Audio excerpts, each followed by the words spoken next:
अस्सलाम वालेकुम बच्चों and welcome to Alham dynamic world. बेटा आज हम फर्स्ट ईयर केमिस्ट्री से लेक्चर नंबर 14 रिकॉर्ड करेंगे और आज की रिकॉर्डिंग में हमने जो लेक्चर कवर करना है वो है sp हाइब्रिडाइजेशन।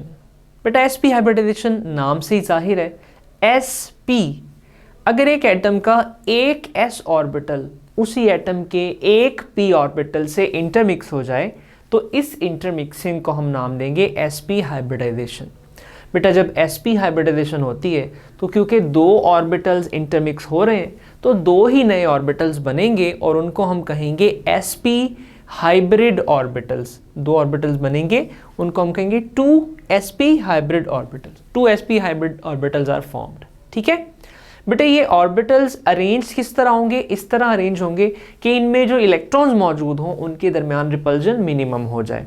और ऐसा पॉसिबल होता है जब ये दोनों ऑर्बिटल्स एक लीनियर मैनर में अरेंज हो जाते हैं with a mutual angle of 180 degree.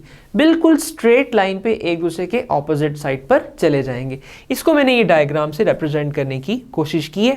देखिए एस ऑर्बिटल की शेप स्फेरिकल सिमेट्रिकल होती है और p ऑर्बिटल की शेप डम्बल होती है। इनकी इंटरमिक्सिंग से, हाइब्रिडाइजेशन से लोब शेप वाले दो ऑर्बिटल्स बनेंगे और दोनों किस तरह अरेंज हो जाएंगे? लीनियर मैनर में अरेंज होंगे और उनका म्यूचुअल एंगल होगा 180 degrees.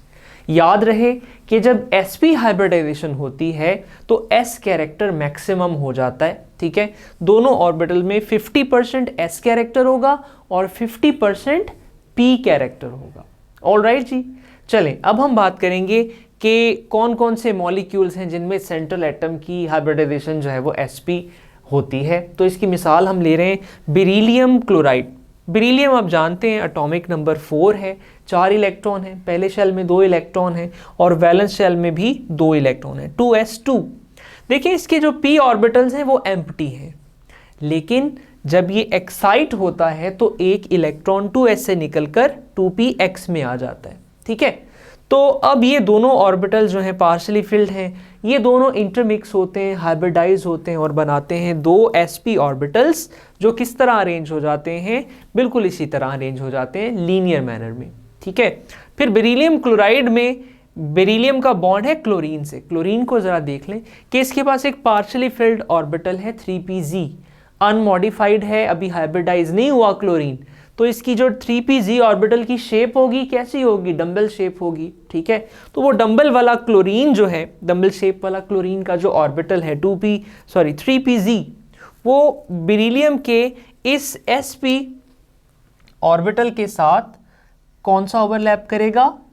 Head to head overlap करेगा और इन दोनों के दरमियान में सिग्मा बॉन्ड बन जाएगा इधर। इसी तरह ये वाला sp ऑर्बिटल भी क्लोरीन के साथ हेड टू हेड ओवरलैप करके सिग्मा बॉन्ड बना देगा और ये बेरिलियम क्लोराइड हमारे पास बन जाएगा। जी बेटा, यहाँ पर हमारे पास बेरिलियम क्लोराइड बन जाएगा। अब हमने देखना है स्ट्रक्चर ऑफ इथाइन।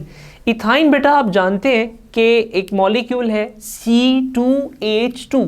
कितने कार्बन है? 2 कार्बन है। कार्बन सेंट्रल एटम है तो उसकी बात कर लेते हैं। आप जानते हैं कि एक्साइटेड स्टेट में कार्बन की इलेक्ट्रॉनिक कॉन्फ़िगरेशन कुछ इस तरह से होती है कि इसके पास 4 पार्शियली फिल्ड ऑर्बिटल्स मौजूद होते हैं।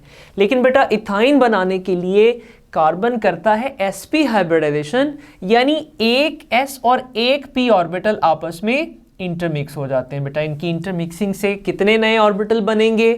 2 नए ऑर्बिटल बनेंगे। कौन से? दोनों sp ऑर्बिटल्स बनेंगे, आपस में डीजेनरेट होंगे। बाकी के 2 ऑर्बिटल जिन्होंने पार्टिसिपेट नहीं किया है हाइब्रिडाइजेशन में वो आपस में डीजेनरेट हैं, लेकिन उनकी एनर्जी हाइब्रिड ऑर्बिटल से ज्यादा होती है। आपस में सेम है लेकिन हाइब्रिड ऑर्बिटल से ज्यादा है। अब हम बात करेंगे जरा फॉर्मेशन ऑफ इथाइन की। इथाइन बनता कैसे है? बेटा देखें, दोनों कार्बन मैंने यहाँ पर आपके सामने ड्रॉ कर दिए कि हर कार्बन के पास 2 sp ऑर्बिटल्स हैं रेड से, और ये ब्लू से मैंने बनाए हैं ये 2 अनहाइब्रिडाइज्ड ऑर्बिटल हैं 2py y एक्सिस के अलोंग, 2pz z एक्सिस के अलोंग। ठीक है जी, अब जब ये 2 कार्बन एटम एक दूसरे के करीब आते हैं तो पहले इनके हाइब्रिड ऑर्बिटल्स में हेड टू हेड ओवरलैप होता है और एक सिग्मा बॉन्ड बन जाता है। उस सिग्मा बॉन्ड को मैंने इस रेड शेड से रिप्रेजेंट किया है। बाकी के जो 2 हाइब्रिड ऑर्बिटल्स हैं ये भी हाइड्रोजन के 1s ऑर्बिटल से हेड टू हेड ओवरलैप करके सिग्मा बॉन्ड बना देते हैं। तो अब तक ये जो 3 ऑर्बिटल्स हैं, यानी ये जो हाइब्रिड ऑर्बिटल्स हैं, दोनों का एक एक हाइब्रिड ऑर्बिटल, एक सिग्मा बॉन्ड यहां पे बन गया, एक सिग्मा बॉन्ड यहां पर बन गया, एक सिग्मा बॉन्ड यहां पर बन गया, टोटल 3 सिग्मा बॉन्ड बन चुके हैं इथाइन में। बाकी के जो ऑर्बिटल्स हैं उनकी अलाइनमेंट ऐसी है, उनकी अरेंजमेंट ऐसी है कि उनमें सिर्फ साइडवेज ओवरलैप ही पॉसिबल है।